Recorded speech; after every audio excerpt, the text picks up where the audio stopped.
Dear South Africans, we need to open our eyes right now. Do you know why? Because Donald Trump is in the mission to make South Africa look like Zimbabwe. And now South Africa is on the fast track to becoming Zimbabwe. Guys, I don't know who needed to watch this, but I feel like sharing this video with you because there is a fire in the mountain. Welcome to the United States of America. Why this group is being welcomed, while others from conflict zones like Sudan and the Congo are turned away. Guys, since these Afrikaners have landed in America, these have divided Americans because they are now having different opinions and they are coming out in their numbers to express themselves on how they feel about all this situation. Tell him to be kind to everyone, regardless of the skin color, regardless of if they're disabled, regardless of if they have or they don't.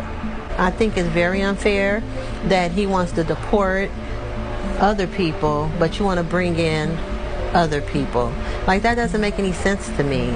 Donald Trump is chartering a plane using U.S. taxpayer money to bring refugees from South Africa to America. Now let's think about this for just one moment. When Donald Trump sends in white South Africans, he's not sending us their best, all right? He's sending us their failures, he's sending us their crybabies, and some, I assume, are really good people. Sending private planes to pick up 8,000 Caucasian South African refugees? We built apartheid, and now we're refugees. We took the land, we took people's futures, we took their dignity, and now we're being given refuge? What must it feel like to be a person of color, a black person in South Africa, watching my people who broke this country and now run off to claim victimhood somewhere else? To all of the South African Afrikaans refugees that are coming to America soon, I just want to let you know, as someone whose wife is Afrikaans, who's been to South Africa multiple times, you're going to have a bad time. There's no white genocide happening in South Africa. You have crime that's happening as a result of racism-fueled generational economic inequality, the same thing that's happening in America. We're just a couple decades ahead of you on the unchecked capitalism timeline. But I have good news for you. You don't have to worry about the cheap exploited labor rising up against you anymore, because now that you're in America, you'll get to be the cheap exploited labor. If you were middle class or upper middle class in South Africa and you come to America, you're poor now. Deeply and morally wrong-headed and repulsive. These are the descendants of the people who created the most diabolical system of white supremacy in human history, apartheid. They're not directly responsible for it, but it was a system that actually moved black people off of the arable land. So they inherited the land that the black people had to give up. It was called forced removal. It was something called a Bantustan policy, where they moved black people out of the cities and farmlands into these remote areas with non-arable land. I mean, it was just one of the most worst processes ever.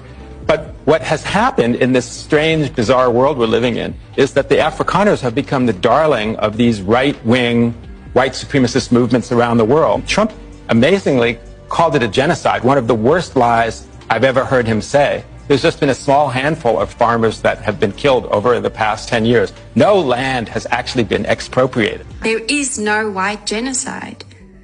White people are hugely privileged, and that is our failure.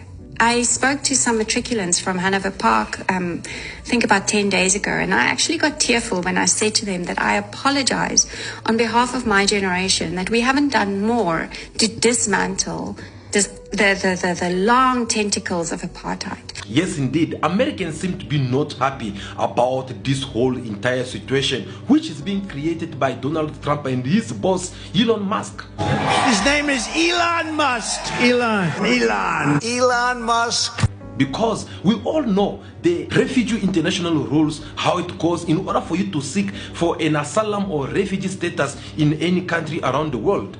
And this seems to be something which Donald Trump does not to apply. Do you know why? Because this video I'm about to play for you is going to explain it even more better about who deserves to be a refugee. There's an act passed by Congress called the Refugee Act, which allows for as many as 125,000 refugees in this fiscal year. People who can prove they're being persecuted or fear persecution because of race or religion or political beliefs. And nowhere near that number has been allowed in by the time Mr. Trump took office and shut it all down. But just a few weeks later, President Trump announced that he was making an exception, and not only that, he would expedite the processing of refugee claims by one group of people from Africa. Now, you might think it's some women and children who've been maybe sexually assaulted in the conflict in the Eastern Democratic Republic of Congo, a place that's seen fighting for decades. On this program, we reported on the violence that plighted people there in a series of programs in 2006. What has gone on here is simply extraordinary. Over the last 10 years here, there has been major fighting between a number of different groups. It has been the deadliest war in our lifetime, the deadliest war since World War II. Some 3 to 4 million people have died in this country, and their deaths have virtually gone unnoticed. Thousands have died, hundreds of thousands displaced, and widespread reports of sexual violence against women. But President Trump hasn't allowed refugees from there here, nor from Sudan, where there's been terrible fighting. The only Africans President Trump has paved a quick path for are these South Africans. And yes, they are white. They are Afrikaners, descendants of Dutch settlers to South Africa. This is the first group of people granted refugee status to enter the U.S. since the president entered his second term. They aren't allowed to be refugees here. We all know what it takes in order for you to be a refugee around the world. And looking at these Afrikaners, there is no any signs of them being people who are fleeing for their life, being in danger. Look at this illustration I have made for you. These are people who are the true victims of genocide. On the other side, we are having these Afrikaners who call themselves as the people who are victims of genocide, but in the reality, there is no such a thing, because looking at them, they look very healthy and they have traveled in a very good conditions, as you can see from these pictures. Trump is giving this kind of treatment only to white South Africans and not even to other black South Africans or black Africans, since we are talking about Africans. And when he's being asked this question in the media to know why is he making them feel so special compared to any other person who seek this refugee status, well, this is what Donald Trump had to say. Farmers are being killed. They happen to be white, but whether they're white or black makes no difference to me. But white farmers are being brutally killed, and their land is being confiscated in South Africa. And the newspapers and the media, television media, doesn't even talk about it. What's happening in South Africa fits the textbook definition of why the refugee program was created. This is persecution based on a protected characteristic, in this case race. So this is race-based persecution. The refugee program is not intended as a solution for global poverty, and historically it has been used that way. Wherever there's global poverty or wherever there's dysfunctional governments, then the U.S. refugee program comes in, swoops people up, relocates them to America. Countries such as the Democratic Republic of Congo, which had the conflict which has been going on there for more than 3 decades. South Sudan, which we all know that there is a civil war. Yet these countries are countries which Donald Trump had rejected them from entering the U.S. country. Instead, he called them names. For example, Donald Trump described Congolese saying that they are criminals, they are committing crimes, and that's why they are coming to the U.S. Which is not true, because we all know that Congolese are not like that. Please, go ahead. Thank you, Mr. President. The situation in the Democratic Republic of the Congo is getting worse, even though President John Lorenzo has been mediating the conflict between Rwanda and the Democratic Republic of the Congo because he wants to bring peace and stability. The situation is really bad right now. I want to hear from Ms. President if you have any plan in the future to bring peace in the Democratic Republic of the Congo. You're asking me a question about Rwanda, and it is a very serious problem, I agree, but I don't think it's appropriate right now to talk about it, but it is a very serious problem. The victims of the true genocide, they are not welcome in the U.S., but people who are relaxed, people who are in the possession of the land of South Africans, people who are doing good, whether it's financial or anything, that the one that Donald Trump get to consider as the true genocider. Donald Trump is deporting other nations in the U.S., even those who were born over there. He kind of like giving them a hard time and closing the borders for all these people to not enter the U.S. Yet is opening the borders for the U.S. to welcome these so-called Afrikaners who are being persecuted in South Africa, according to Donald Trump, even though he does not have proof. There is no genocide going on against white people in South Africa. No, they can no longer enslave Africans and enjoy their life in the way that they did during the apartheid, era. But that doesn't mean that they're being killed. That doesn't mean that they qualify for refugee status.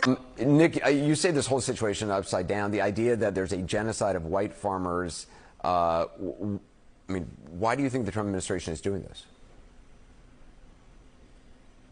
Well, I mean, he's completely turned refugee policy upside down in ways that reflect racial discrimination. I mean, he's not, the Afrikaner farmers are not suffering from that. It is true that some have been murdered, but black farmers have been murdered at even higher rates. And, you know, right, there's a huge crime rate in South Africa. Crime is a huge problem. But according to organizations there's been no forcible taking back of confiscation of land at this point. Not at all. And, you know, it is true that there was legislation passed in January that theoretically creates an opportunity to confiscate some land without compensation. That has not been implemented. Nobody has had their land taken away. And, you know, these Afrikaners are among the most privileged people on the entire continent. They are they are assets, or the white South Africans have assets 20 times greater than those of black South Africans on average. They only want white people here.